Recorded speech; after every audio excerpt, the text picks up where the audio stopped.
Welcome to Hot Topics on Edge of NFT. I'm January Jones, and I'm here with my co host, Josh Kriger. And we have Edward Zipco with us today, co founder of Superchief Gallery, NYC, and LA.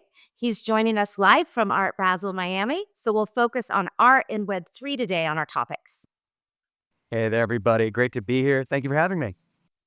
It's our pleasure, Edward. And coming up, Bitcoin crosses 100K, Artifacts closure, Justin Sun's $6 million comedian acquisition, inspiration behind NFT Japan, and Ordinals Tokyo, where Edge is also a media partner and co-producer, and why Japan is Web3's rising star.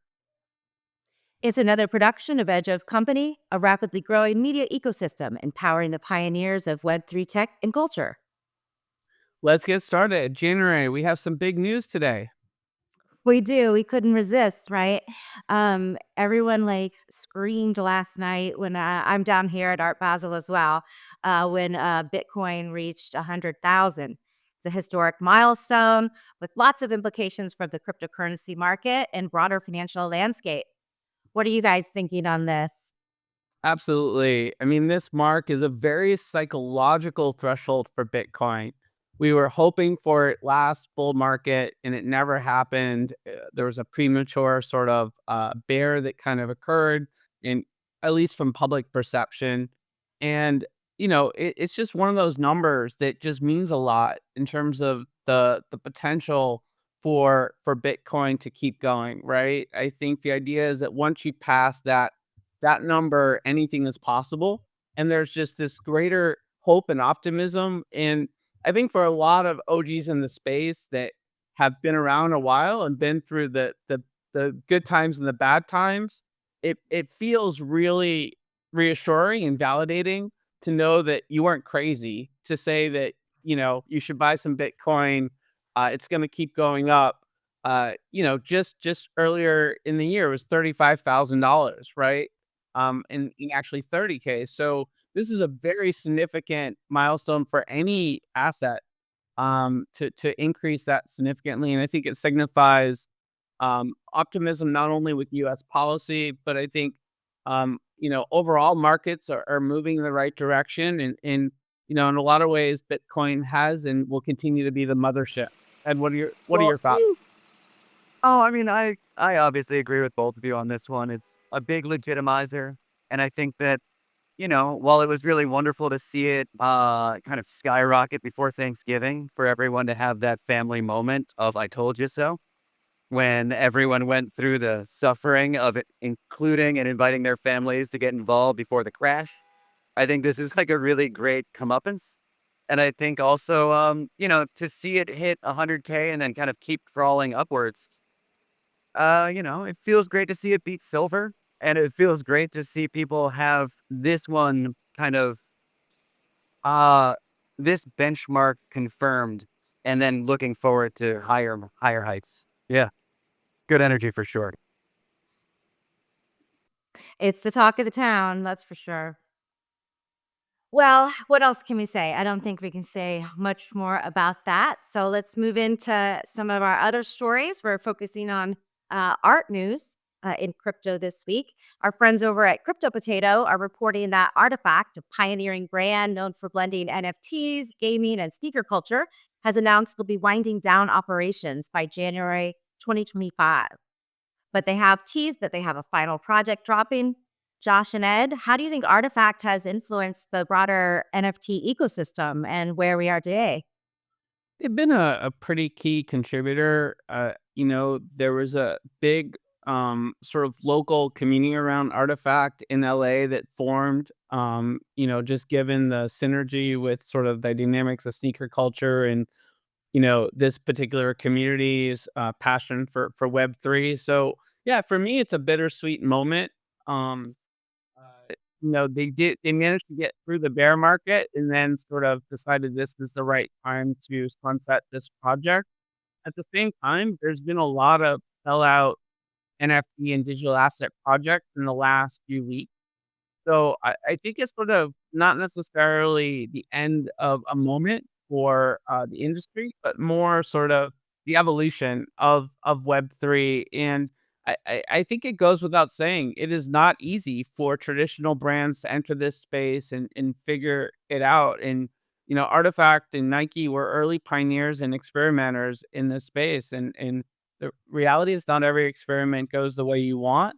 But I think for that team and for the folks that have been part of the progress of that collection, I think there's probably a lot that they appreciate and value in what Nike has done with Artifact.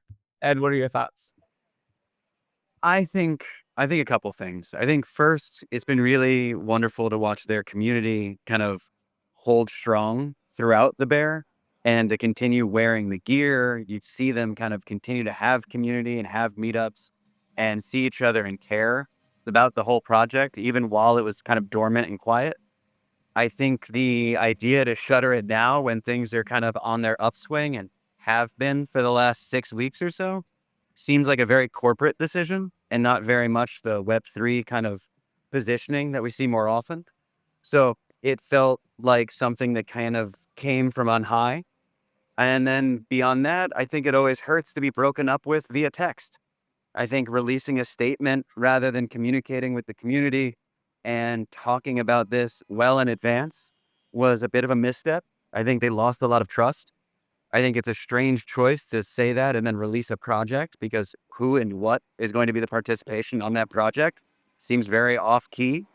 And then, like most things in this community, and I think it's one of the, better parts of Web3 in general, there's an opportunity for the community to take it over. We don't need top down leadership for this to have a community presence. We have a lot of people that care about these projects, and I think a level of autonomy might be just what this thing needs. It's a shame that Nike made this choice. I think that there might be a revisiting of it with the amount of pushback that I'm sure they're getting from every direction.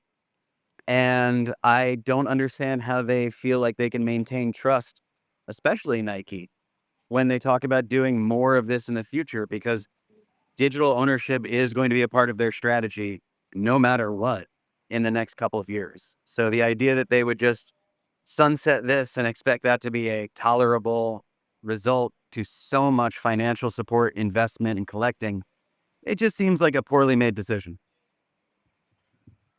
Yeah, some really good points you bring up. And I like the idea of a community takeover in this case, and maybe you are sort of predicting what's forthcoming here because they have had such a strong community, and that's why this is sort of surprising in a lot of ways.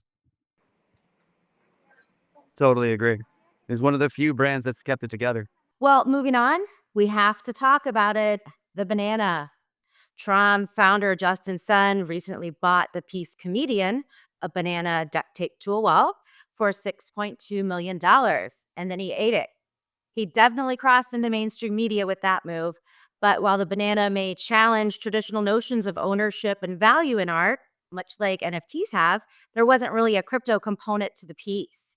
Ed, what do you think this did for the Web3 community perception?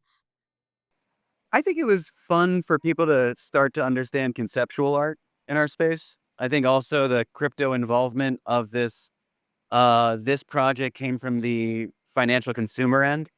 It may not have been part of the rollout of the project, but the purchasing definitely was done by someone who made their money through crypto.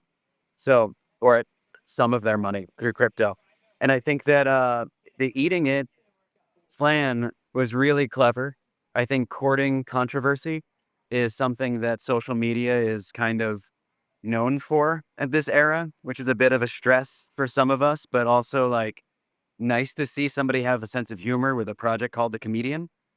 I'd also say that, this is about making people understand that art and ownership is up for discussion and awareness. And I think that, also he didn't eat the project. He ate a bit of the sculpture and he can do it again. It's not like this is it's a bit non-fungible. It's a banana. So fun times. Josh, what do you think? Yeah, I my experience is that Justin Sun loves attention, and you know that has been sort of a consistent theme over the last sort of 5 years in the blockchain space. And I think his love of attention has gone beyond just the Web3 community. He would love to be a globally known personality, if you would. And I think he saw an opportunity with the bull run, and sort of more attention on what's happening with blockchain and to take advantage of it and had that itch and he scratched it and that's really all there is to it. Well, it's a better way to make headlines. Usually mainstream headlines are about, crypto crooks, let's say, right? So you're only hearing kind of the bad news. You don't really hear about it in this space. So yeah, it's fun, right? Let's have some fun with it. Yeah, I haven't checked the sort of meme coin launches that have sort of transpired since the banana incident, but my guess is there's been at least a dozen bananas trading on the market since then, and maybe you know Justin admires Elon and is looking for inspiration in what Elon is doing in this space, and you know I wouldn't put it past him to be one of Elon's closest followers on Twitter. With that said, speaking of projects and personalities that stem from Asia, I'm really excited to talk about our next topic, which is NFT Japan and Ordinals Tokyo. Tokyo and Japan being some of my favorite places to go in the world. And when I heard about what Ed and his partner were cooking up, it was something that Edja company had to be a part of, just given sort of the significance of the Japanese market and the uniqueness of what you're doing. So I know Ed from our past work together. We both really enjoy groundbreaking concepts. In this case, we've got mech battles, immersive XR stages, interactive art installations. What are you building here in Japan that the world needs to know about? Oh, we're really excited to talk about it. So recently for the last year and a half, we've been working with our partners, Knox Gallery in Tokyo. They're the first NFT gallery in Japan. We're the first NFT gallery in the world, and we have so many things in common. The network of community that they have there and builders and professionals that are, heavily involved in the Web3 and blockchain space. We were really honored to be able to connect with, the team behind Non-Fungible Tokyo. And together, the three groups are coming to produce NFT Japan and Ordinals Tokyo. Uh, for NFT Japan and Ordinals Tokyo, we've rented Tokyo Tower, which is a bit of a nod to our friends at NFT Paris. Tokyo Tower is actually if any of you haven't seen it, it's the giant structure that is the same shape and size of the Eiffel Tower and is a huge landmark for Japan. Also, it is the emoji. If you type in Tokyo in your chat, and the little emoji pops up. That's Tokyo Towers. So we rented it, and we wanted to be able to throw this inaugural Web3 conference together in an iconic location. So for NFT Japan, I'm really proud that we've teamed up with the community of meme world order, which is like Miggles and Own the Doge and so many others that we believe in that space that are really creatively doing positive work through meme coins. We're also really thankful to be bringing high level artists like Claire Silver and so many more that are like going to be doing presentations and artwork there. We For Ordinals Tokyo, we've teamed up with our old friends Trevor and his team from Pizza Ninjas, as well as Henry from Oniforce. So Pizza Ninjas and Oniforce, both communities that are, not only anime related, but also, Japan related with the ninjas and whatnot. So we're really excited to bring these communities to Japan and interconnect them and help to build the bridge between the the blockchain communities have been so active globally and the builders, IP, and first movers that are out in Tokyo. So it's a really exciting moment. We're doing it in mid Japan, January 16 for NFT Japan, and January 17th for Ordinals Tokyo.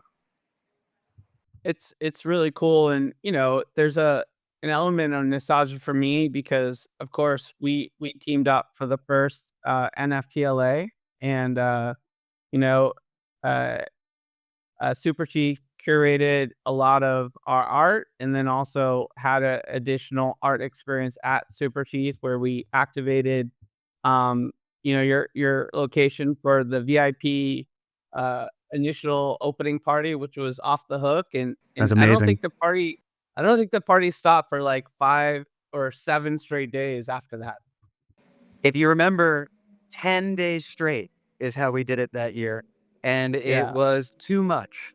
We Yeah, we yeah. I was like, definitely "Are you sure about 10 days?" And you're like, "Yeah, I I'm was sure." And I I was was like, like, "Yeah, "All let's do right." the weekend before and the weekend after," and we all aged 5 years that week. That was that was a lot, but I still and I gotta tell you, Josh, we still see people who bring that up to us. I was hanging out with people at the Punks thing a few minutes ago down in Miami, and it's like, we're still talking about the Cyberpunk show. I had a couple of different people hit me up in the last month talking about that was the first real positive experience they had for art and culture and blockchain. So I have to give it to you. Thank you for the trust of joining in with us and letting us kind of tackle the art side of things. It's fun for us to focus there. No, it's been great, and thank you for having us along as a co-producer, media partner for these events in Japan. Definitely, if folks are listening, they want to learn more, check out our socials, uh, get on our newsletter. We'll share a lot of updates in the coming weeks as more announcements happen about what to expect there, more partners that we bring on board, and right now flights are fairly inexpensive to Japan from the US. I checked, it was like $500 round trip from LA, so I'm sure it's similar prices in New York and other major cities. Very So, surprising. Surprisingly affordable. right now, yeah. So if you haven't been to Tokyo, I think this is the moment, especially Shibuya, which is a very special, very art-centric, creative community. And I guess my last question is, and I guess we'll talk about this as our last topic of the day, is the Japanese market. Uh, is an interesting market globally. With you got major corporations like Sony and Toyota that are actually adopting blockchain in government activity supporting Web3. They're more progressive on the enterprise side. I'm curious sort of what you see there in terms of the market for Web3 and the potential this upcoming year. Oh, absolutely. I've been there, over the last 10 years, back and forth, building relationships. We've been exhibiting artists there since 2015, 2016. And, the last 2 years when I've been able to spend time there, what I realized last year is there was a lot of, it felt like it was kind of like a popcorn kernel that was kind of rattling, waiting to pop. And when I've been there for the last 6 months, what I've been seeing is there's actually, you know, more than more than a little bit of interest. I think there's actually a very respectfully, I think there's a little bit of a chip on their shoulder for not participating in the last cycle. And I think they felt like they missed a lot of the upswing. That said, they also missed a lot of the negative sentiment that happened after the crash. So we have a community that owns and develops so much of the global IP. I believe there's like 3 out of the top 5, brand character IP actually comes out of Japan. Everything from Sanrio, which is, known for, Hello Kitty and so on. I mean, Sony is, the video games that have come out of the region help develop so much of what we know as our history, our shared history in gaming. So I think what I've been seeing is their positioning to reach they're positioning to build relationships and build the bridge to the rest of the world, to meet other founders and to kind of understand a little bit more about how people are operating in the space.